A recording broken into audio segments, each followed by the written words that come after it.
guys, I hope you're all doing well. I am back after my 1 week break and it's been a very busy week.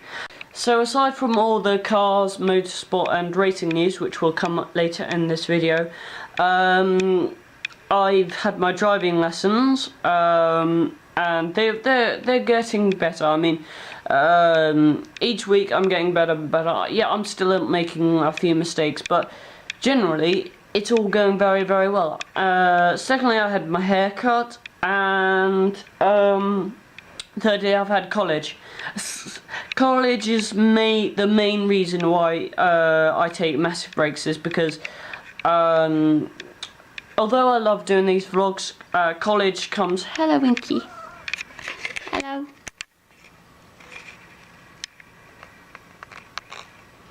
Are you going to jump on my knee? Hello. So college comes first, and then the vlogs. So usually I'm doing lots and lots of college work at college during lunchtime, sometimes at the end of the day. And so basically after all that, I just don't feel up for editing or making a vlog. But I do love making vlogs, and I do love editing them. It just takes a bit of my time and energy and effort. And yeah, I just want to record my life, record my day, record how everything goes. But next year will be a lot tougher, so next year I'll probably miss out months on end. The caterum still needs to be done as well. That will be done when I find time in my busy schedule. But yeah, college is going well. I mean, you know, I'm putting that first, obviously. But yeah, college is going well. Vlogs are hopefully going well. I mean, despite I'm trying to do more vlogs, but more quality vlogs with different parts in them. So that's, yeah, I want to be one of those channels who does quality over quantity. I mean, I may look like red-eyed, tired and stuff, but now's the first time in a freaking week that I've actually felt up for doing a vlog. Funny that it's a Thursday evening that I feel like I want to do a vlog, yay! Snow as well, we've got lots of snow. I think that started on Tuesday. I'm not sure when it started, but yeah, we got lots of snow. Well, not lots, but like it snowed for a long period of time, but didn't really settle, and then it kind of, a thin layer of snow, let's just say that. My camera's still recording, even though it's low on battery. So tonight we're probably going to watch Vacation, which is a 2015 movie about a holiday. I'm going to switch over to the computer now, just to do this week's car news number 8, I believe. And I'll see you in a second. Bye! Hello guys, and welcome to this week's car news, number 8. And this is the new McLaren F1 car, and it's orange. And the first thing I notice is the halo, and that unlike all the other teams who've camouflaged their halo with the colour of their liveries, McLaren has used black. And I think it's like saying, well, we've got the halo now, so what are you going to do? I mean, we can't remove it, we can't protest against it, so here it is, you've just got to deal with it. As for the livery itself, it's orange with the blue front and rear wing, which is, well, it's an interesting combination, but, you know, they're missing a few sponsors nearer the back of the car, but I'm sure as the racing season goes on, they will plaster that up.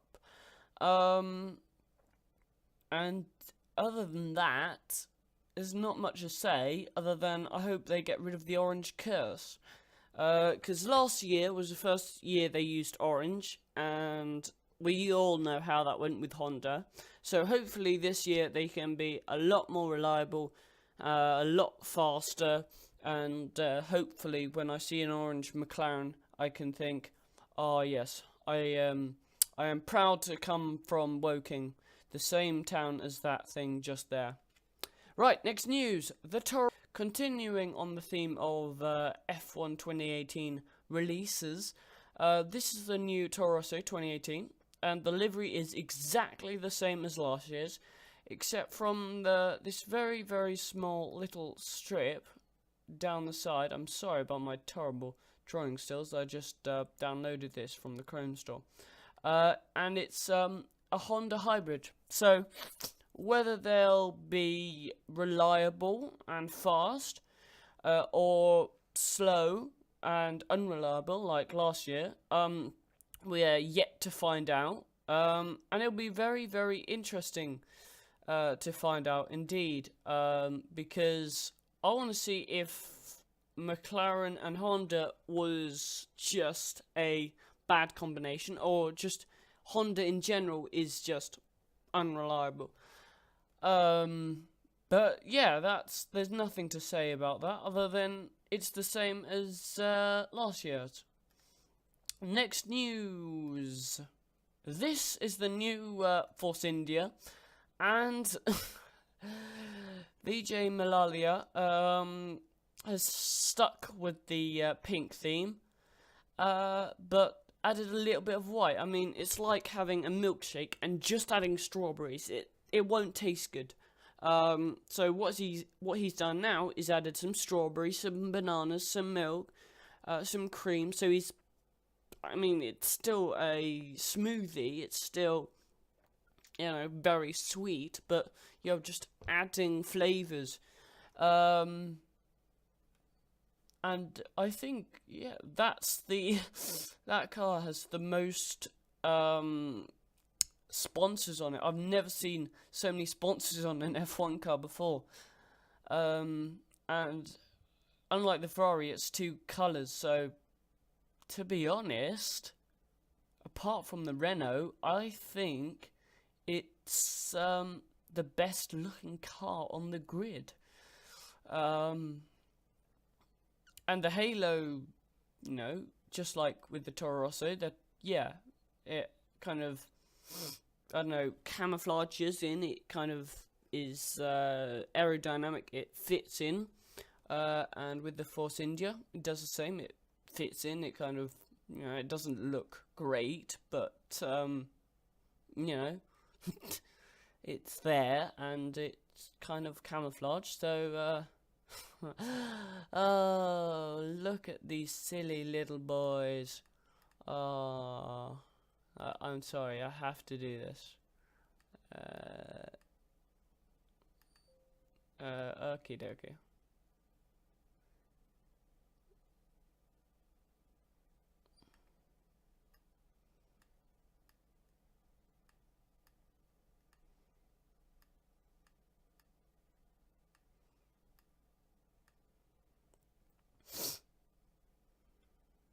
There we go.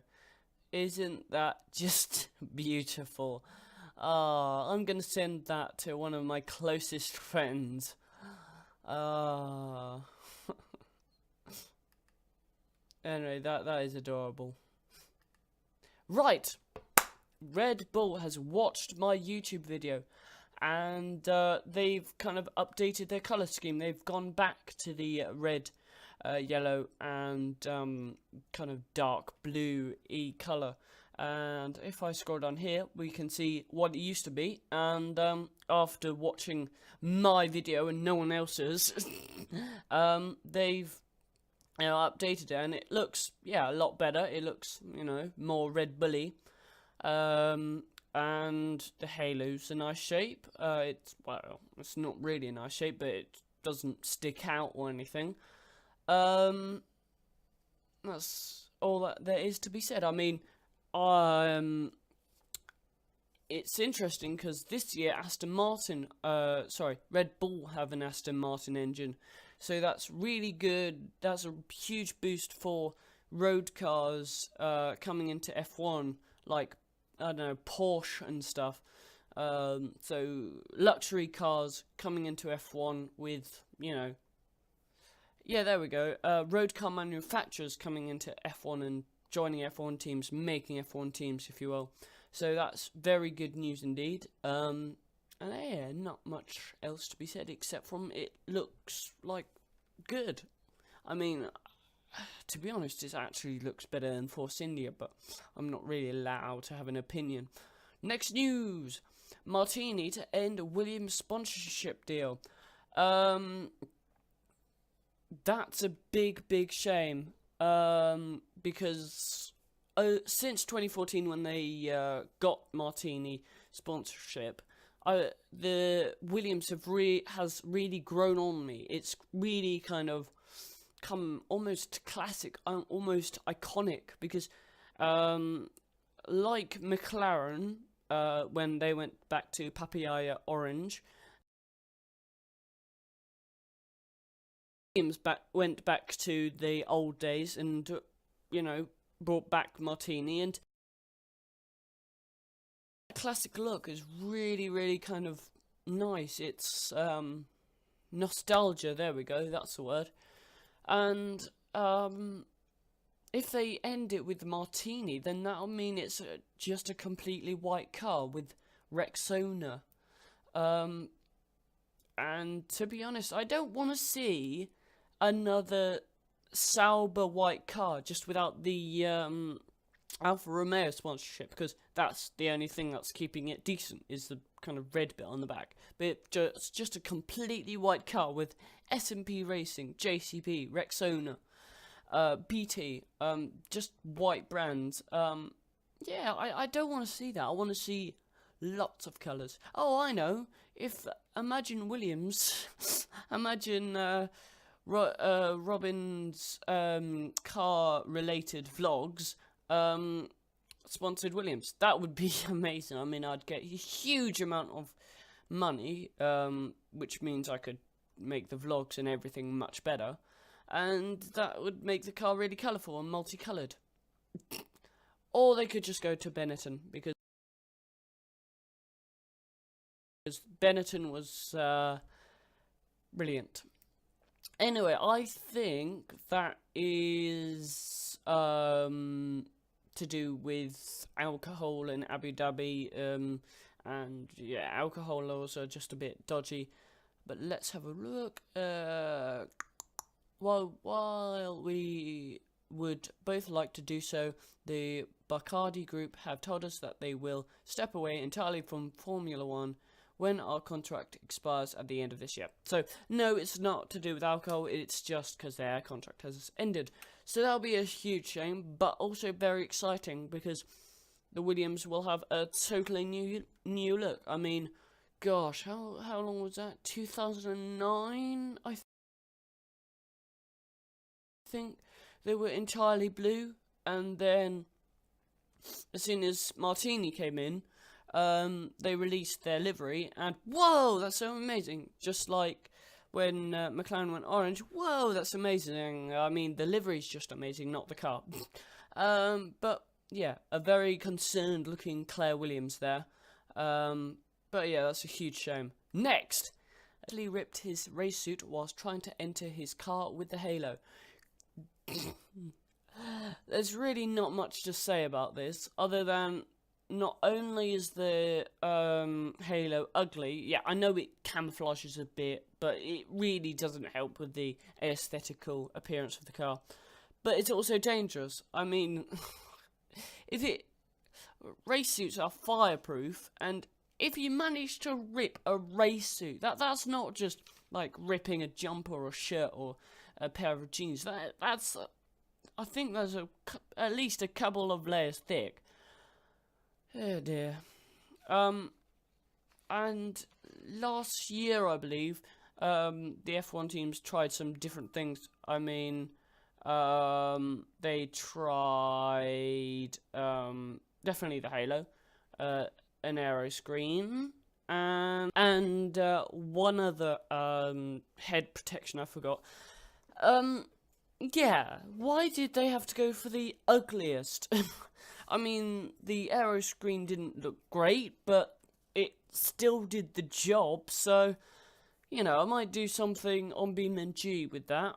Hello and welcome. You join me at Liberty Media's secret test track. So this is obviously BeamNG. BeamNG is a soft body physics game where you can crash vehicles and they damage realistically. Now, over here we have 4 F1 cars. We have a Force India, a Toro Rosso, a McLaren, and a Williams. But because of copyright, then they have been just edited slightly.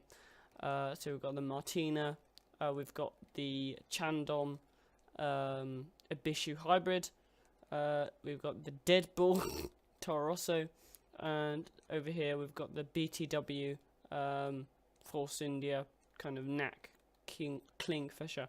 Now we're going to start over here.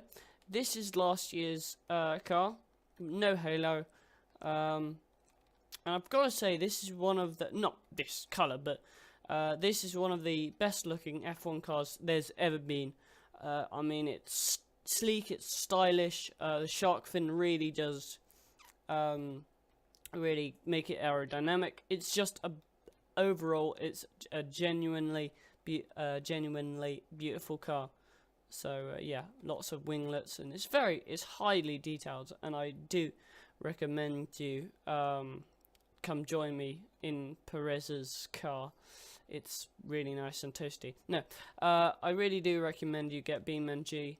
In BeamNG you have to get mods, modifications to the game to allow you to get these cars. But if you want to see more BeamNG gameplay, or how to get mods into BeamNG, then just let me know and I will do it. Now, this year, I've still got the shark fin on, just ignore it. This year, we've got the halo, and as you can see, it's pretty ugly. So let's just go into Felipe's master's brain, and yeah, you can see exactly what I've said about Robert Kubica. There's just lots and lots going on, and it's not really that pretty now. I don't think anyone's actually done this yet, but we're going to have a T-cam. We're going to have just see... Whoa, whoop, that's a bit fast. Let me just slow down. We're going to have a little preview at what the T-cam will see this coming year. And I've got to say, that does not look very good. I don't like that ring. I mean, you used to not really see the F1 driver's head, but now you don't see them at all. Hello. Yeah, so you used to not really see their driver's heads, but like if I was a cameraman working on this wall over here, that halo is really not helping kind of my photography skills. So, you know, the halo is going to be really quite annoying this year. And this is an F1 2017 mod, so they haven't got the kind of new cars, but that will come out this year. So this is the aero screen. I think IndyCar might be testing it, and to be honest, I would not mind. I mean, I would not mind at all if F1 did this. It doesn't look bad. It looks really aerodynamical. And probably used tint screen, and then that would make the wing mirrors look really nice, kind of probably stick them on the aero screen itself. But yeah, that does not look half bad. It kind of goes with the car. See, I gotta say that looks really nice. And then we have a possibility of having a close-up on board, like somewhere like here, of Alonso. One more time. There we go. A really nice big close-up. And in Abu Dhabi, when you see the driver's eyes, that would be really good. So, really big opportunity missed there for F1. And yeah, Johnny walked. Johnny doesn't work anymore. And this is the shield. I think Red Bull tested this, and it's like the aero screen, but it's a little bit, it's shorter. It's more, it's vertical rather than horizontal. So yeah, so once again we have the opportunity of putting the camera here and seeing Carlos Sainz up close. I mean, it doesn't look as good as the aero screen, but Yeah, still. Now, the main important thing is safety. So, pretend this is a flying piece of debris. Like a spring. Yeah, we are a spring. We are a spring. Now, we can hit into Mr. Ocon or Perez's face, just like that. There's nothing stopping. So, if I come from above, bang. If I come from in front, whoa. Don't want to look down there. If I come from in front, I can just go bang. So, no protection whatsoever. But that's what F1 is all about. Just having a massive, massive risk. And if it goes wrong, it goes very, very wrong. But then, you know, that's why so many F1 drivers have died in the 1950s, because of risk. And F1 has slowly got safer. But I think this is a step too far. With the halo, Mr. Spring can just bounce off the halo, but it has huge problems. I mean, I can fit through. There's this massive gap here. I can just fit through, and to be honest, it's actually a little bit more dangerous, because if it's at a lower angle, then it can, you know, strike the neck, and if the spring or the wheel had bounced first and then come in airborne and then got in, that's going to cause a lot of troubles, as it's now trapped. It's like a basketball in a hoop. Once it's in, it does this kind of really it bounces around inside the net for a couple of seconds, which could prove lethal to the driver. But yeah, I think I'd like to see some glass, maybe, or I don't know, strong plastic inside the halo. Maybe that would make it look a bit better, like the what you call it over there, the shield over there. Now, Mr. Spring is gonna come over here and then just whoosh over the head. Now there is a problem though, that he gets whooshed up. Whoa! Don't go through there. He gets whooshed up and then into the airbox, and then look, they've modelled an engine. It's even called Formula R because of copyright. So that could be a problem. But yeah, once again, it's an over top issue. So if they kind of hit their head, it could still hit their head. But seriously, that is a much better idea than the last. This bar along the top, this black bar along the top, could potentially block views if it was used. But it's still a stonking good design. I mean, it's not as long, so you know that's not as aerodynamic. But it's still maybe add a canopy over the top, which falls off when, I don't know, when the car goes upside down, it just pops off. So I'm gonna get these cars flipped, and we'll have a review of how easy it is to get out of the cars if they had a crash. And oh no, the Toro Rosso has flipped. Oh, absolutely disastrous here for Toro Rosso today. Right, let's go under here. There's not much room. I mean, there's definitely room. You can definitely get out. It's a good design. You can definitely kind of crawl out. It's not kind of affecting the way, you know, he'd probably plop off his seatbelt just like normal. Well, probably go through the ground as well. No, he'd probably plop off his seatbelt and just get out as normal. Not really much difference there. And yeah, it's not much to say. I mean, it's a good design. It doesn't really affect. I mean, yeah, you can see just there's quite a big space for you to kind of get out. Right, next design. And oh dear, it looks like the McLaren has had a horrific accident. It looks like he's gone upside down. And this is the error screen. I mean, being a little bit longer, you've got to be, yeah, being a little bit longer, it looks like he's got a little less room. Yeah, I don't know.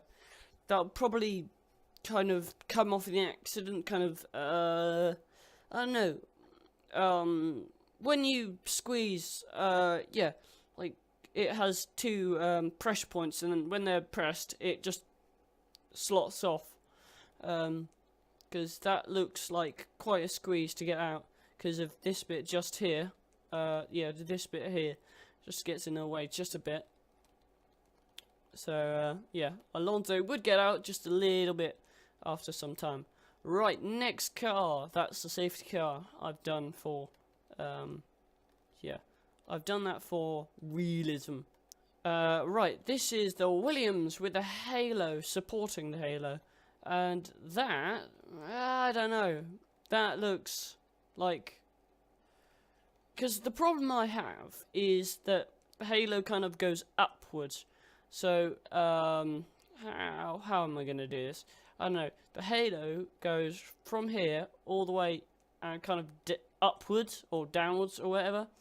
So if we were sitting in his position, yeah, he has to kind of be careful of this, kind of get underneath it, or go through that little gap. No, that's not happening. But that's kind of very, very tight indeed. That's, I don't know, but to me, I like the first design. Oh look, the shark fin has snapped off at last. Oh, that's nice. See, I told you it's soft body physics. And finally, up here we have the Force India control, if you will. And to be honest, I mean, I know it's not ideal. I know I shouldn't be saying this, but he's got the most room. He's got a little bit over the front, and then he's got. Yeah, I mean, the halo and all these head protection is good if something's coming towards you. But if you have a slow rollover and are just stuck upside down like this, then yeah, it's the best design not to have anything kind of interfering at all. I mean, looking at this, looking from here, I've got so much room to just get out. And yeah, by the way, this is the T-cam, which I've kind of hit off because, you know, drama. Anyway, that has been Liberty Media's secret test track. I hope you've enjoyed this episode of Liberty Media's secret test track. And I hope I've not disclosed anything. Haha. And I'll see you next time.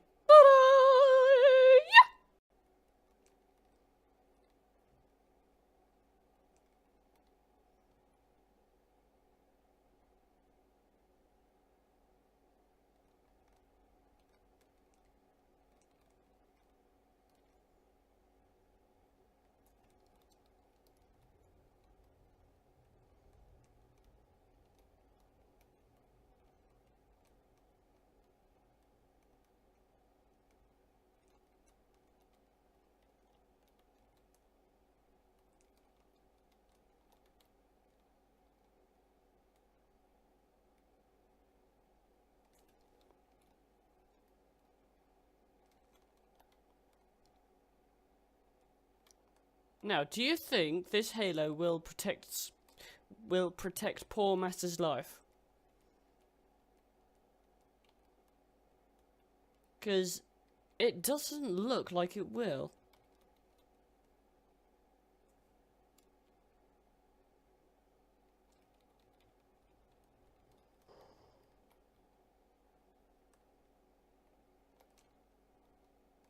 That's a big, big crash. But at least the halo's okay. Am I right? Am I right, Massa? Am I right? Right. We have Robert Kubica's first laps with a halo. Robert Kubica had a partial upper arm amputation after a a rally crash. I can't remember where it was, but Robert Kubica is a truly inspirational man. I mean, he started Formula 1 in 2007. He had a massive crash at Canada.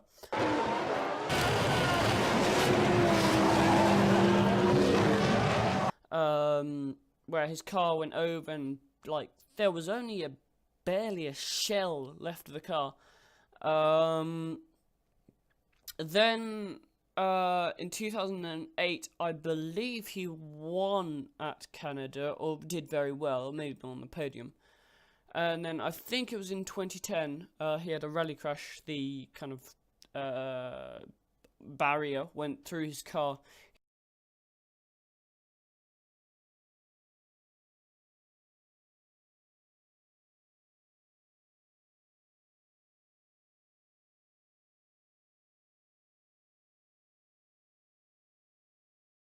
He was so lucky to survive, honestly.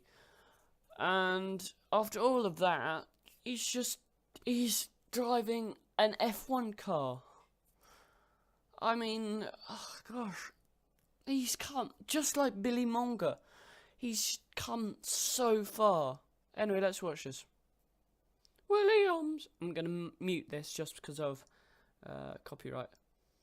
So, to be honest, at first glances, the bit that goes down the middle that connects the car isn't that big.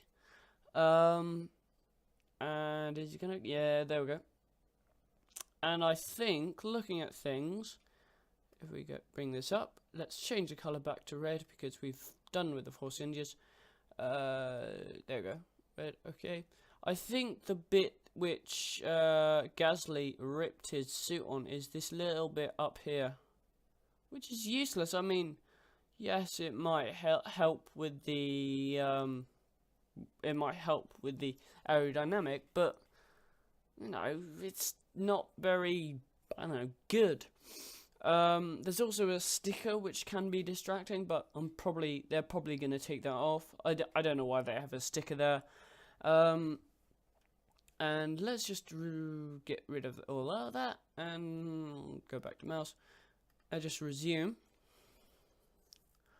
So yeah, I don't think this is Spain. Is it Spain? Do the pits come out there? I'm really confused. Is that Spain? Barcelona? No, that's not Barcelona. No, that's not Barcelona at all. Wait, where's he going? That could be Jerez. Oh, Motorland Aragon. I've never been there, never seen it.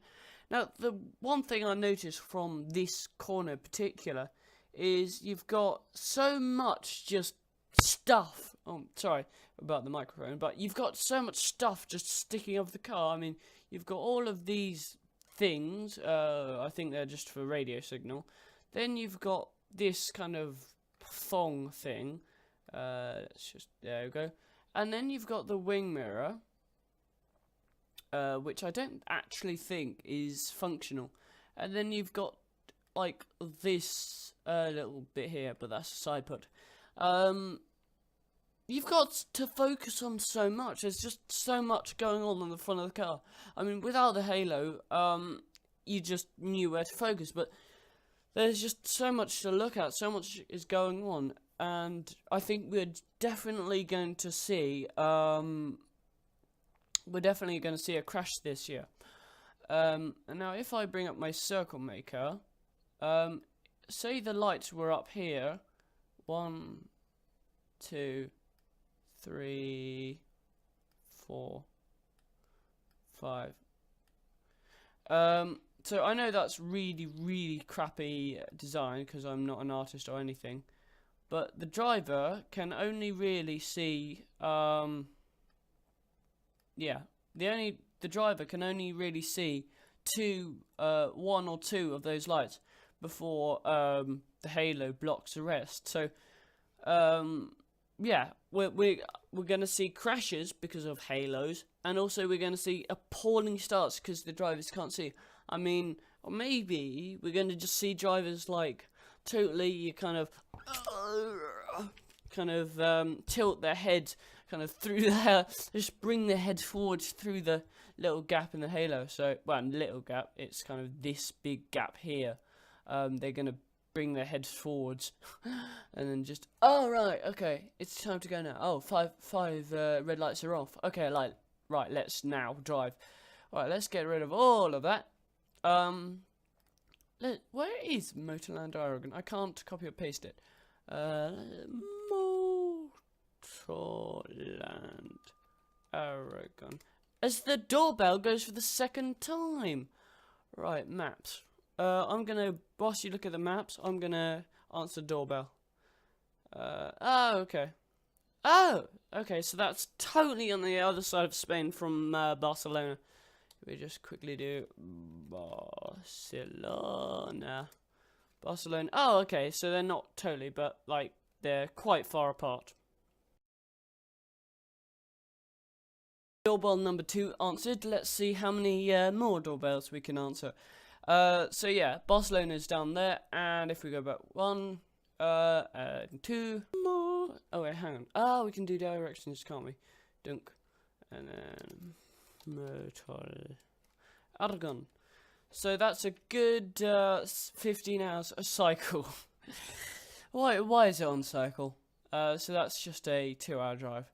Anyway, as I burp. Next news, Bernie Ecclestone thinks F1 should become an all-electric racing series. Now, Mr. Ecclestone, have you heard of Formula E?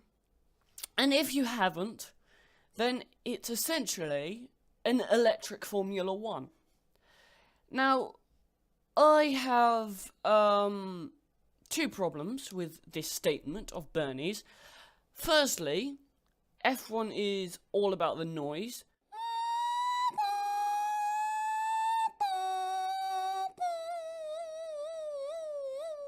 And it's all about the noise, it's all about the raw noise, it's just about the rawness.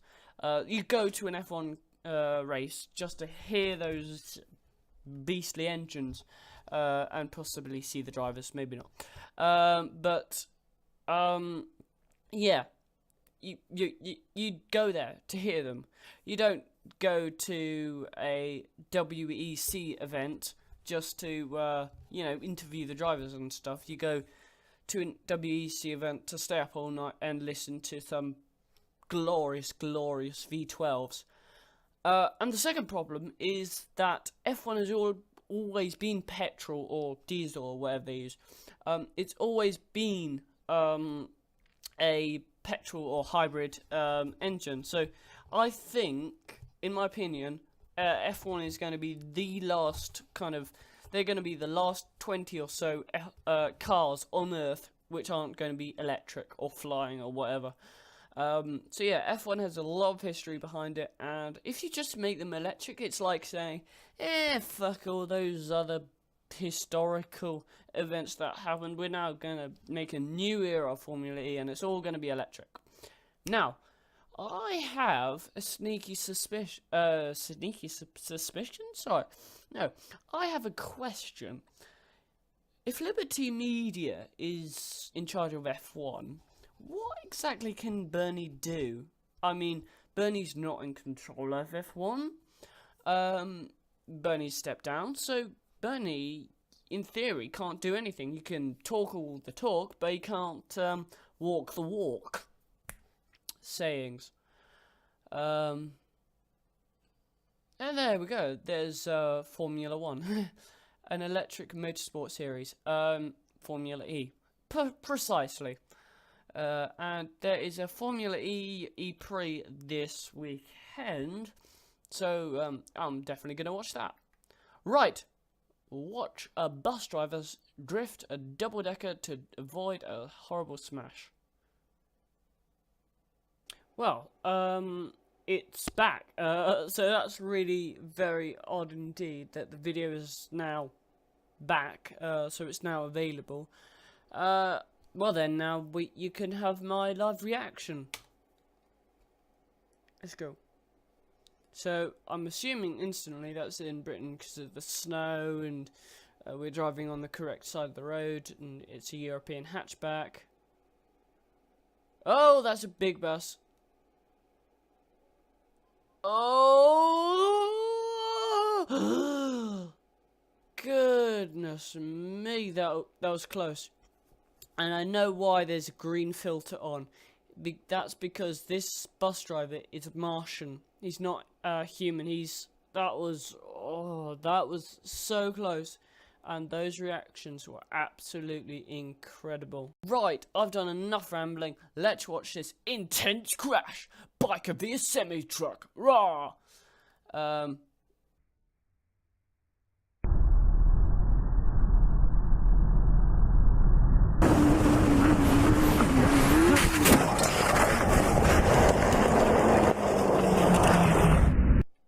Now, that little snippet, you probably didn't realise how close it really was. I'm going to slow it down. He slowed it down already, but I'm going to slow it down even more. He's probably blurred this out, just the speedometer out, just so we don't see that he's speeding by 130 miles per hour. He's a motorbike. What are you going to do? Anyway, so he's got a tank slapper. His bike's slowly going, and I think I'm just going to highlight my little tiny bit. This bit just here looks like a piece I have for my Ape Man, my little thing that I record the crappy little time lapses on. The time lapse of the Caterham. I really do recognise that. So he might use an Ape Man, I don't know. And then he loses it. His bike's still kind of with him. And then his bike kind of finally says, no, I give up. I've not got enough grip. And then let me just show you as he tilts his camera. There. Right. He has got this tiny little gap just here. There we go. That tiny gap. I mean, that is insanely close. I mean, he could either just bail out and fall off on the road, which he didn't do, and then probably get run over, or he's tried to save it and then he's kind of fallen off a heroic way. Currently at the moment he thinks I'm absolutely scuppered. I mean, he's in flight or fight, and he's kind of fighting the bike, and then it's gone down, and he's like, I have no idea what's going to happen in the next 2 seconds, but I really do hope I'm not run over by the lorry. So if I erase it all, and then, so if he gets too far to this side, where the wheels are, that's a terrible error, I do apologise. If he gets over too close to where the wheels are, he's going to get obviously run over by the wheels. But then if he's too close over to here, he's just gonna crash into that thing, and I'm pretty sure that's kind of solid sheet metal, so that's like, you know, whacking your head on a metal pole, and I'm sure you've done that before, and that is a horrible feeling. So either he's going to be crushed by a 16-wheeler under really heavy, I mean, think about it, this whole trailer is filled with some sort of load. It could either be soft teddies or bricks, but it's a very heavy load. And this wheel, these wheels just here, whoa, that's really terrible. These wheels just here are taking a really big heavy load. So either he's crushed by those wheels, or he clangs his head against there, probably bounces off and hits the car we saw earlier on in the video. Let me scroll back a bit. Yeah, that car. So that car just there. Either he gets hit by that car, or he gets hit by the wheel, the front, the two wheels of that. I'm sorry I've been rambling. I'm going to let you watch this in peace.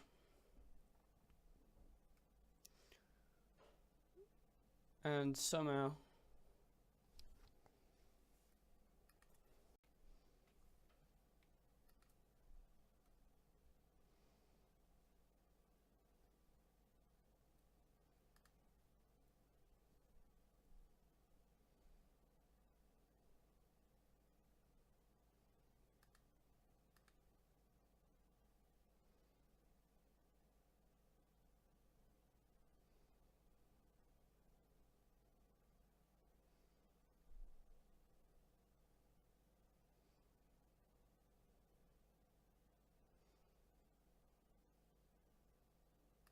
Just add some sparks just to make it really, really mega dramatic. And then look how close he is to that wheel. He's like, that is barely centimeters. That is very, very close indeed. I would not like to be that close to wheel. Even if the truck was stationary, I would not like to be that close to wheel. And I think his arm just knocks this little bit just here. His arm just knocks it and makes it vibrate a little bit. Well, not vibrate, but shakes it a bit. And then under he goes. He knows he's not completely safe, but he's just survived going underneath a big lorry. There's a wing mirror just beside him. He also survives, but that's probably all he's got. But holy mother of angels, that was big. And his injuries are absolutely unbelievable. Yes, some ripped jeans, probably cuts and scrapes to his knee, but that could have been so much worse. My goodness me. And his shoes are also wrecked. And then some passers-by just say, "Are you alright?" Oh, man. Some people just have too much luck. Like, that was insane. I mean, he should now go to the lottery and just enter, because he'd win instantly. That's just, gosh. I can't get over how small that gap was. Just slipping under that. Oh my god. He couldn't do that if he tried. I'm gonna say it. Gosh. Jesus. That was insanely close, insanely lucky. No one is as lucky as him. That was just in an alternate universe, if there was one, he'd be dead. In fact, we'd all be dead. But there was a 1 in a million chance that would happen. So don't drive fast. Don't try and go under lorries. That was an incredibly stupid and dangerous thing to do. But he's got a hell of a lot of views from it. I mean, that's 109,849, so I think that's 100,000. 100. I don't know how many views that is. I can't say that number because I'm not that smart. But I'm very lucky to be alive. Yeah, that's all that needs to be said. And then, yeah, if he was going any slower or faster, he'd be dead. I mean, that was absolutely pinpoint time. You could not get any better than that. Yeah, road rash on his knee and hip. We saw the knee and his hip was probably from sliding. If he was wearing just a t-shirt and some shorts, his body would absolutely be destroyed, completely and utterly wiped out. And yeah, so he's just bloody lucky. Yeah, he was merging onto the freeway, checking the traffic whilst I ventured over into the carpool lane. This thing Americans have, I don't know what it is. And then when I got onto the carpool lane, I checked if it was clear again and merged in while quickly accelerating in first gear. When I got up to enough speed to pass traffic was doing 75 to 80 miles per hour. Well, why is he doing that in miles per hour? That makes no sense. I changed in second gear when the clip starts. First to make a mistake, was having, way too far, on a motorbike. A motorbike is like a really, really small seesaw. Like the tire, the motorbike tire, if we just go, motorcycle tire. Oh, not tires, just tire. That's 5 different wheel. There we go. In 7 hours. This thing is a seesaw, so if you're over too far over to one side, it completely just crashes down to one side, and then if it's too far over to the other side, boom, you're down. So yeah, you've got to be such balance on a motorbike.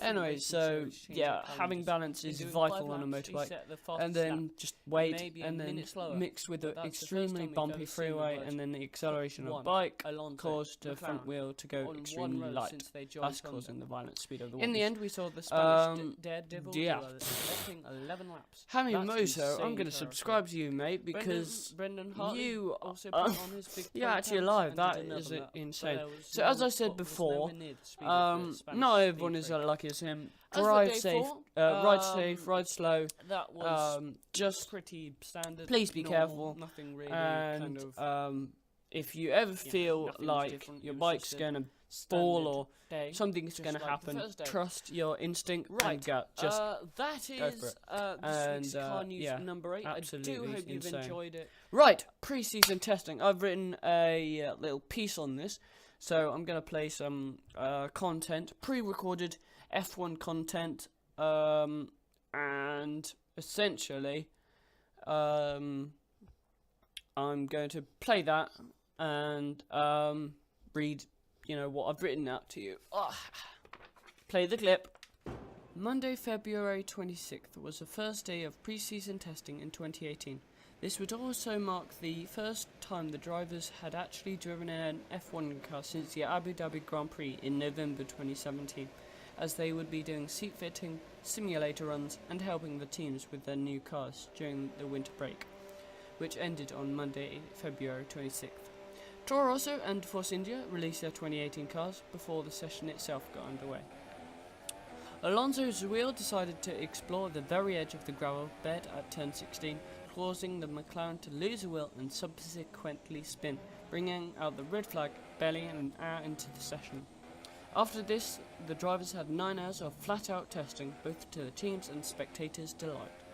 In the end, Ricciardo managed a whopping 105 laps, and Mazepin in the Force India managed 22, which is not great, but at least it's getting used to the car and fine-tuning it. However, doing the least laps does not mean you're the worst. With Ricciardo's 1:20.179 to beat, 11 of the 13 drivers who went out that day managed to get within 5 seconds of the Aussie. Mazepin managed to do a 1:25.628, but was ahead of Sergei Sokorokin, the other Russian, who only managed to do a 1:44.148. Now, whether his car was riddled with problems, went slowly because his team asked him to, or didn't want to damage the car, or was just naturally slow, we will never know. As for the weather, it was lovely. Everyone was allowed a lunch break, unlike later on in the week, but occasional rain tested the driver's skill. Day 2, Ocon in the Force India did stop, but the session was resumed shortly after, and also Lawrence Stroll did have a little spin, but all resumed shortly. Not only did Vettel complete the most laps, but he also completed the fastest lap of 1:19.673. All drivers which followed were in a 3-second margin of the blue flag Mega Man. Little did anyone know this would be the calm before the storm.